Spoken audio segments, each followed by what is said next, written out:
నమస్తే రవి సార్. నమస్తే లక్ష్మి. సార్, తెలంగాణలో అసెంబ్లీ సమావేశాలు ఇప్పుడు రాజకీయ వేడిని సంతరించుకున్నట్టుగా మాటల తూటాలు పేలుతుంటే అది అర్థమవుతోంది సార్. అంటే మొన్నటి వరకు కొన్ని రకాల పరిస్థితులు మనం చూసాం కదా, ఇప్పుడు చూస్తే ఒకరిపై ఒకరు ఆరోపణలు, ఎవరు ఎక్కడా తగ్గుతున్నట్టు కనిపించడం లేదు సార్. ఇవాళ జరిగిన సమావేశాలు కూడా మొదలైంది ఈరోజే కదా. వాస్తవంగా గవర్నర్ ప్రసంగమే గత ప్రభుత్వం మీద తీవ్రంగా దాడి చేశారు. ఇంకా దాదాపు ఆ ప్రభుత్వం విధ్వంసం చేసింది. కేసీఆర్ ముఖ్యమంత్రిగా ఉండగా ఆయన ప్రజలకు దూరం అయ్యారు, అహంభావపూరితంగా వ్యవహరించారు, నేనే తెలంగాణ అన్నట్టున్నారు, లేదా కుటుంబ సభ్యులు ఎక్కువ ఆధిపత్యం చేశారు. ఇలాంటి విమర్శలు చాలా ఉన్నాయి. కానీ కేసీఆర్ మొత్తం తెలంగాణను విధ్వంసం చేశారు, అసలు అప్పుడేమీ నిర్మాణం ఏమీ జరగలేదు, మొత్తం దివాలా ఎత్తించారు, ఇలాంటి పర్సెప్షన్ ప్రజల్లో ఉందా లేదా అనేది ఒక పెద్ద ప్రశ్న. వాళ్ళకు ఓట్లు ఒక 39 సీట్లు వచ్చాయి కొన్ని దగ్గరలో, ఇవన్నీ కలిపితే. అందువల్ల ప్రభుత్వం పట్ల, మరీ ముఖ్యంగా ముఖ్యమంత్రి కేసీఆర్ శైలి పట్ల, అప్పటి ముఖ్యమంత్రి కేసీఆర్ శైలి పట్ల వ్యతిరేకత ఉన్నమాట నిజమే. కానీ అదే సమయంలో ఇప్పుడు కాంగ్రెస్ కూడా అంతకుముందు చాలా కాలం, దీర్ఘకాలం పాలించింది. కేంద్ర ప్రభుత్వ సహాయ సహకారాలు ఉన్నాయి, లేదా ఇలాంటి విమర్శలు కూడా ఉన్నాయి. వీటి ప్రసక్తి ఏమీ లేకుండా ఓన్లీ అగెనెస్ట్ గత ప్రభుత్వం అన్న దాని మీదే దాడి చేసి ఈ 10 ఏళ్ళు విధ్వంసం అనే పద్ధతిలోనే గవర్నర్ ప్రసంగం సాగింది. సో దాని మీద తప్పకుండా బీఆర్ఎస్ తీవ్రస్థాయిలో ధ్వజమెత్తుతుంది అనేది అందరూ ఊహించిందే. కానీ ఈరోజు గవర్నర్ ప్రసంగానికి కృతజ్ఞతలు తెలపడం అని అంటారు, కానీ నిజానికి కొత్త గవర్నమెంట్ యొక్క విధానాల ప్రకటన, అంతకుముందు ఓడిపోయిన వాళ్ళ మీద విమర్శ, వీటికి ఎక్కువగా ఈ ప్రసంగం పరిమితం అవుతుండదు. గవర్నర్ పేరుకి, ఆమె పేరుతోనే ఇదంతా. గవర్నర్ ఎటు తిరిగి నామ మాత్రమే కదా. గవర్నర్ ప్రసంగానికి ధన్యవాదాలు తెలపడం అంటే రాజకీయ ప్రసంగం, కొత్త ప్రభుత్వం వచ్చాక విధానాలు అవన్నీ. ఈరోజు ఒక ఎమ్మెల్యే ప్రభుత్వం తరఫున రామ్మోహన్ రెడ్డి, తర్వాత వివేక్, వీళ్ళు మాట్లాడాక కేసీఆర్ ఎలాగో సభకు రాలేరు కాబట్టి ఆయన అస్వస్థత వల్ల కేటీఆర్ ప్రసంగం మీదే ఫోకస్ అంతా ఉంది. నిజానికి ఆయన వర్కింగ్ ప్రెసిడెంటే కదా, వర్కింగ్ చీఫ్ మినిస్టర్ అన్నట్టుగా గతంలో కూడా ప్రభుత్వంలో కేంద్ర బిందువుగా ఉంటూ వచ్చారు. సో ఆయన ప్రసంగం మీద మొత్తం దృష్టి కేంద్రీకరించబడింది. కేటీఆర్ ప్రసంగం, దానికి ముఖ్యమంత్రికి రేవంత్, ఉప ముఖ్యమంత్రి భట్టి, వీళ్ళందరి అభ్యంతరాలు, ఆక్షేపణలు, వేడెక్కినటువంటి ఈ వాతావరణం, ఇదంతా కూడా తెలంగాణ శాసనసభ ఎలా ఉండబోతుంది అనేదానికి ఒక శాంపిల్గా మనం చూడాల్సి ఉంటుంది. ఈరోజు చూసింది ఒక ట్రయల్ లాంటిదే. బట్ కేటీఆర్ ప్రధానంగా కాంగ్రెస్ పాలన వర్సెస్ తమ పాలన అన్న పద్ధతిలో ఆయన తీసుకొని వచ్చారు. అంటే మా మీద మీరు, మాది విధ్వంసం అంటున్నారు, కానీ మీరు అంతా విధ్వంసం చేస్తే మేము దాంట్లో నుంచి ఇదంతా కూడా ఈ వికాసం తీసుకొచ్చాము, అభివృద్ధి చేసామని ఎదురుదాడి, ఒక విధంగా ఎదురుదాడి, ఇంకొంచెం ఫ్లాష్ బ్యాక్ని ఇంకొంచెం వెనక్కు తీసుకొని పోవటం అన్నది, గత ప్రభుత్వానికే పరిమితం కాకుండా. సో కాంగ్రెస్కు, బీఆర్ఎస్కు, లేదా కేటీఆర్కు, ఇతర మంత్రులకు మధ్యలో జరిగిన చర్చ అంతా ఈ పాయింట్ మీద ఆధారపడి ఉంది, నడిచింది. మీరు తెలంగాణ వచ్చిన తర్వాత పాలించింది మీరు కాబట్టి, మీరు చేసిన మంచి చెడ్డలు మీ మీద తీర్పు కాబట్టి దాన్ని మేము చర్చిస్తాము అనేది, చర్చించాలి, అంతకంటే వెనక్కు వెళ్ళకూడదు అనేది కాంగ్రెస్ నాయకులు, ఉప ముఖ్యమంత్రి అందరు చేసే వాదన. అంతకుముందు బాగాలేనందుకు కదా తెలంగాణ తెచ్చుకున్నాం, అంతకుముందు ఎంత అధ్వానంగా ఉంది, అది ఉంటే కదా మాది అర్థమయ్యేది అనేది ఈయన వాదన. సో ఈ క్రమంలో ఉదాహరణకు అప్పులు చాలా పెరిగాయి, విద్యుత్ శక్తి అప్పులు, లేకపోతే పౌర సరఫరాల శాఖ అప్పులు. అంటే మీరు పౌర సరఫరాల శాఖ దగ్గర ఉన్న స్టాక్స్ ఎందుకు చూడరు, విద్యుత్ శక్తి శాఖలో మేము ఏర్పాటు చేసిన అసెట్స్ మీరు ఎందుకు చూడరు, అలాగే మేము తెచ్చినంత productive debt. So it is a defence cum offence KTR ప్రసంగం. మేము ఇవన్నీ చేసాము, మీరు దాన్ని చూడట్లేదు. కాంగ్రెస్ హయాంలో ఈ గంజి కేంద్రాలు, ఫ్లోరోసిస్, ఇవన్నీ నిజానికి ఉద్యమ కాలంలో వాళ్ళందరూ కూడా చెప్పినవే, వీళ్ళు కూడా చెప్పినవే అప్పుడు, కాంగ్రెస్ వాళ్ళు కూడా. కాబట్టి తీవ్ర స్థాయిలోనే, అంటే ఏమాత్రం తగ్గేదేలే అనే పద్ధతిలో ఉండాలని బీఆర్ఎస్ నిర్ణయించుకున్నట్టు మనకు అర్థమవుతుంది. అదే సమయంలో కాంగ్రెస్ అంతమంది మంత్రులు వచ్చి, చివరకు రేవంత్ రెడ్డి ముఖ్యమంత్రి కూడా వచ్చి మాట్లాడి, ఇవన్నీ ఎందుకు జరిగాయంటే ఈ నెరేటివ్ కనుక ఇప్పుడు వస్తే ఇది ఏమాత్రం రాజకీయంగా తమకు అనుకూలంగా ఉండదు. చర్చ కేసీఆర్ పాలన తీరు, దాని వైఫల్యాలు, దాని మీద ఉండాలనేది కాంగ్రెస్ యొక్క కోరిక. అందుకనే ఈ రభస అనండి, ఈ రణం అనండి, మనం రాబోయే రోజుల్లో కూడా చూడాల్సే ఉంటుంది. ఇప్పటివరకు చెప్పుకున్నవన్నీ మామూలు మర్యాద మాటలు, ఏకగ్రీవ సంతకాలు, అవన్నీ ఊరికే పైపై వ్యవహారాలు మాత్రమే. నిజంగా అయితే శాసనసభ ఒక తీవ్ర సంఘర్షణకు దారి తీస్తుంది తప్పనిసరిగానే అర్థమవుతుంది మనకు. సార్, అయితే రేవంత్ రెడ్డి ఢిల్లీ ప్రజలు ఎన్నుకున్న ముఖ్యమంత్రి కాదు అని మాట్లాడడం కానీ, హామీలకు సంబంధించి ఏమైంది, రైతు రుణమాఫీ, ఇటువంటి అంశాలు ప్రధానంగా వీటి మీద కేటీఆర్ ఫోకస్ చేసినట్టుగా కూడా ఇవాళ జరిగిన దాన్ని బట్టి తెలుస్తుంది కదా సార్.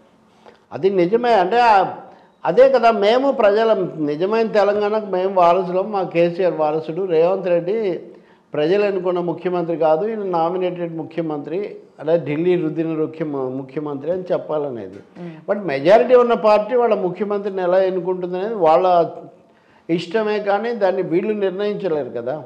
కానీ రాజకీయంగా ఆ మాట వీళ్ళు అంటూ ఉన్నారు. అందుకే కదా ఆయన దామోదర్ రాజనరసింహ లేచి మా పార్టీలో ఒక పద్ధతి ఉంది, దాని ప్రకారం మేము వెళ్తాం, నేను కూడా అదే చెప్తున్నాను మళ్ళీ ఈయన అనడం. అంటే వీళ్ళు రేవంత్ రెడ్డి ప్రభుత్వాన్ని ఏమాత్రం రేవంత్ రెడ్డిని మీ నాయకుడు కాదు, మీరు ప్రజలు ఎన్నుకోలేదు, అంతకంటే సీనియర్ల పేర్లు అతను చాలాసార్లు చెప్తున్నాడు. అలాగే సిరిసిల్లలో కేటీఆర్ చీమలు పెట్టిన పుట్టలో పాము చేరినట్టుగా అంతకుముందు కేకే మహేందర్ రెడ్డి దాన్ని డెవలప్ చేస్తే ఈయన వచ్చి చేరాడు కేటీఆర్ అని రేవంత్ రెడ్డి చెప్తే, భట్టి విక్రమార్క, ఉత్తమ్ వీళ్ళందరూ ఆ పార్టీని డెవలప్ చేస్తే రేవంత్ రెడ్డి వచ్చి ఇక్కడ చేరాడు అనే ఒక థీమ్ అనే ప్రత్యారోపణ కేటీఆర్ చేస్తున్నారు. ఇదంతా వన్ అప్ మ్యాన్షిప్, మాటకు మాట, ఎదుటి వాళ్ళని కాస్త ఇరకాటంలో పెట్టే ఒక పద్ధతి. దాంతోపాటు ఒక పెద్ద ఆలోచన కూడా ఉండొచ్చు. అంటే కాంగ్రెస్కు మెజారిటీ తక్కువగా ఉంది కాబట్టి రేవంత్ రెడ్డి ఏం వీళ్ళందరూ నాయకుడు కాదు, ఈయన అన్యాయంగా కాంగ్రెస్లో అంతర్గతమైన వైరుధ్యాలను, విభేదాలను పెంచడానికి, ఒక విధంగా వాటిని ఎత్తి చూపడానికి కేటీఆర్ తీవ్ర ప్రయత్నం చేసినట్టు మనకు అర్థమవుతుంది. ఇంకొక దశలో ముఖ్యమంత్రి కూడా స్వయంగా జోక్యం చేసుకొని ఆయన చేసింది చూస్తే ఆయనది కూడా ఎదురుదాడి, విసురులు దాంట్లో చాలా ఎక్కువగా ఉన్నాయి. ముఖ్యంగా కేసీఆర్ గురించి, కేసీఆర్ కూడా కాంగ్రెస్ నుంచి వచ్చిన వాడే అనేది ఒకటైతే, రెండోది కేటీఆర్ను ఎన్ఆర్ఐ అంటుంటారు కాబట్టి నాన్ రిలయబుల్ ఇండియన్స్ అని అనటం, ఆంబోతులు అచ్చోసిన ఆంబోతుల్లాగా రాకూడదని అంటాం. వీటన్నిటిలో అంటే రేవంత్ రెడ్డి నిలదొక్కుకోవడానికి ఆకర్షించడానికి ప్రధాన కారణం తీవ్ర స్థాయిలో కేసీఆర్ను ఎదుర్కోవటం అనేది ఆయన శిబిరం యొక్క పర్సెప్షన్. సో దాన్ని ఏమాత్రం తగ్గకూడదు, సీఎంగా కూడా దాన్ని అదే కొనసాగించాలన్న పద్ధతిలో ఆయన ఈరోజు మాట్లాడినట్టు మనకు అర్థమవుతుంది. అయితే నాన్ రిలయబుల్ ఇండియన్స్ అంటాం అనేది ఆయన కేటీఆర్ను ఉద్దేశించి అన్నప్పటికీ మిగతా వాళ్ళకు కూడా కొంచెం నొప్పి కలిగించే విషయం. ఎందుకంటే విదేశాల్లో ఉన్న వాళ్ళందరూ ఇండియన్స్గా నాన్ రిలయబుల్ అంటే దాని మీద ఎవరెవరు ఎలా స్పందిస్తారో, ఆయన ఎలా సర్దుకుంటారో నాకు తెలియదు. కానీ ఇంకా మిగతావంటే సమర్థన కోసం ఎదురుదాడి ఇలాంటివే. కాబట్టి అందులో సబ్స్టెన్స్ రీత్యా తక్కువే అనుకోవాలి మనం. ఇట్ ఈస్ మోర్ పంచుల కోసమే. దానికి మళ్ళీ ఈయన కూడా అదే స్థాయిలో ఈయన కూడా మీరు మీ అధ్యక్షురాలే విదేశాల నుంచి వచ్చారని, కాబట్టి ఎవరి అస్త్రశస్త్రాలు వాళ్లకు పుష్కలంగా ఉన్నాయనేది మనకు ఒకటి అర్థమవుతుంది. విధానపరమైన అంశం దీంట్లో అసలు పెద్దగా చర్చకు రాలేదు. రెండవది కేంద్రం అనేది ఇద్దరి మధ్య మూడో వాడికి లాభమని కేంద్రం ప్రస్తావన లేకపోవడం చాలా ఆశ్చర్యం కలిగిస్తుంది. సో ఓవరాల్గా చూస్తే చాలా హీటెడ్ డిబేట్ ఇది, చాలా తీవ్ర. మొదటి రోజే ఇంత తీవ్ర స్థాయికి వెళ్ళటం అంటే బీఆర్ఎస్ తీవ్ర స్థాయిలోనే ఎదుర్కొంటుంది. ఒక ఘర్షణ వాతావరణంలోనే శాసనసభ జరగబోతుందని మనకు అర్థమవుతుంది. ఓకే సార్, అయితే గతంలో అంటే ఆయన ముఖ్యమంత్రిగా ప్రమాణ స్వీకారం రేవంత్ రెడ్డి చేస్తున్న సమయంలో కానీ, కొత్త ప్రభుత్వానికి ఒక 6 నెలలు మనం సమయం ఇవ్వాలి, వాళ్ళు కుదురుకోవాలి, ఇవన్నీ చూసాం. అంటే ఎన్ని ప్రకటనలు చేసినా కానీ రాజకీయాల్లోకి అనేది దిగిన తర్వాత అవేమి ఉండవా సార్? ఎవరి దాడి వాళ్ళు మొదలు పెట్టేస్తారనే పరిస్థితులే ఉంటాయా? కొత్త ప్రభుత్వానికి సహకరించడం, వాళ్ళ హామీలు అమలయ్యడానికి తోడ్పడటం అనేది ఒక భాగం. రేవంత్ కూడా అడిగారు కదా ఆ మాటకు వస్తే, ముఖ్యమంత్రి వచ్చి అక్కడికి ప్రతిపక్ష నేతగా కేసీఆర్ వచ్చి మాకు ఆయన సూచనలు చేయాలి, ఇవన్నీ కూడా. అయితే రాజకీయ రణం రాజకీయంగా జరుగుతూనే ఉంటుంది. సమయం ఇస్తారా లేదా అంటే మీరు ఇంకో రూపంలో దీన్ని చూడవచ్చు. 100 రోజులు ఈ రోజు నుంచి లెక్క పెట్టుకోండి, 100 రోజులు మార్చి 17వ తారీఖు కౌంట్ డౌన్ స్టార్ట్ అవుతుందని ఒక మాట అన్నారు. అంటే సమయం ఏముంది, మార్చి 17 వరకు ఇస్తారనమాట మ్యాక్సిమం. అప్పటి వరకు లెక్కలు చూడడం దీనికే సరిపోతుంది కదా. అంటే మార్చి 17 తర్వాత ఈ ప్రభుత్వానికి కౌంట్ డౌన్ అంటే దీని పతనం ప్రారంభం అవుతుందని చెప్తున్నారు కేటీఆర్ ఇంకా సూటిగా. అంటే ఈ 6 నెలలు అని ఒక లెక్క ఏదో నడుపుతున్నారు కదా. ఈ 6 months థియరీకి బేస్ ఏంటో మనకు తెలీదు. కానీ 3 నెలల వరకు ఉంటుంది. 3 నెలల నుంచి కౌంట్ డౌన్ అంటే ఇంకా 6 నెలల నాటికి ఇది ఉండదు, 100 రోజులు, మళ్ళీ 3 నెలలు.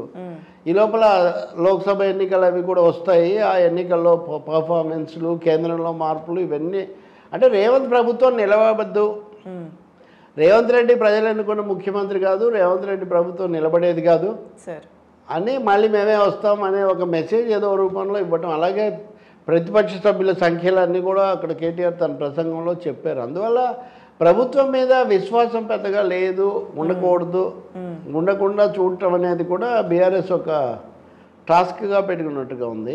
తమ పాలన మీద దాడి చేసిన మేరకు ఇదంతా కూడా కాంగ్రెస్ పుణ్యమే, మేము బాగు చేస్తే మీరు వచ్చి తప్పుగా చిత్రిస్తున్నారని చెప్పడం రెండో లక్ష్యం. మూడోది, మీరు ఇచ్చిన వాగ్దానాలు మీరు అమలు చేసుకోలేదు. రెండో రోజు, మొదటి రోజు అనేవన్నీ చెప్పిన వాళ్ళు ఇప్పటివరకు 10% కూడా మీరు ఏం చేయలేదు అని వాగ్దాన భంగం చేశారని. వాగ్దాన భంగం అనడానికి ఇది చాలా too early, but at the same time మొదలే కాలేదు. ఇదంతా రాజకీయంగా మా మీద దాడి చేస్తున్నారు అంటే కక్ష సాధింపు.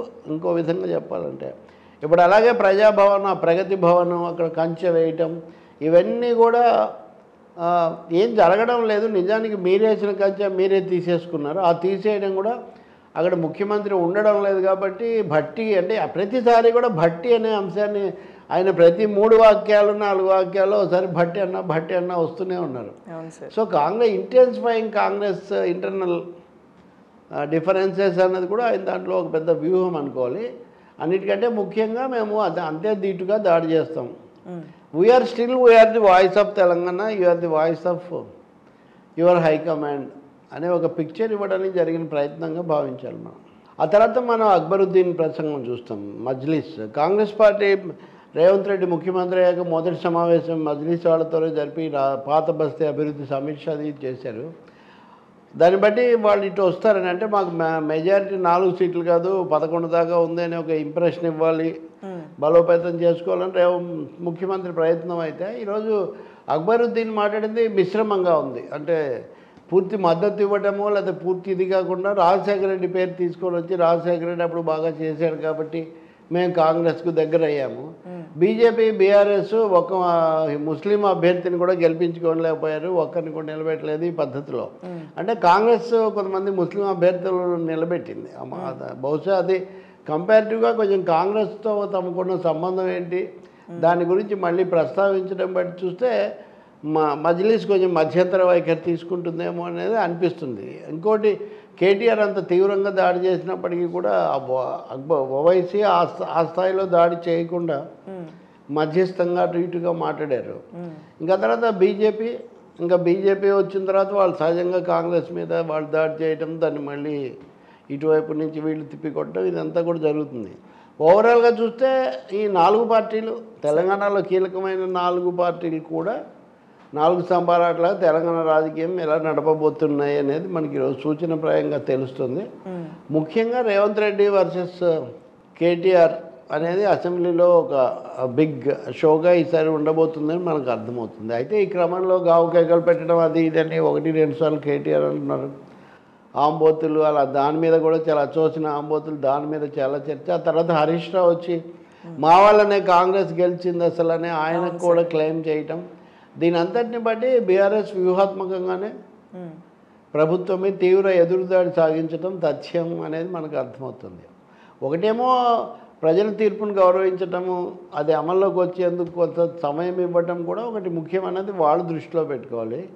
అదే సమయంలో కాంగ్రెస్ తన దీర్ఘకాల పాలనలో అనేక సమస్యలు ఉండినాయని ఒక్కసారిగా ఇప్పటికిప్పుడు కేవలం ఇది వీళ్ళని ఒక్కరి మీదనే అలాగే పరిమితం చేయటం అనేది ప్రజలు ఏ మేరకు తీసుకుంటారనేది కూడా ఆలోచించాల్సి ఉంటుంది. కేంద్రం అనేదాన్ని వీళ్ళిద్దరు కూడా కలిసి బీజేపీని విస్మరించటం, కేంద్రాన్ని గురించి అసలేమీ వాళ్ళ సహాయ నిరాకరణ గురించి చెప్పకపోవటం కూడా కొంచెం విడ్డూరంగా ఉంది. మరి రాబోయే రోజుల్లో ఇవన్నీ సర్దుకుంటారా, లేకపోతే ఇదే ధోరణిలో ఒకరి మీద ఒకరు విరుచుకుపడతారనేది మనం చూడాలి.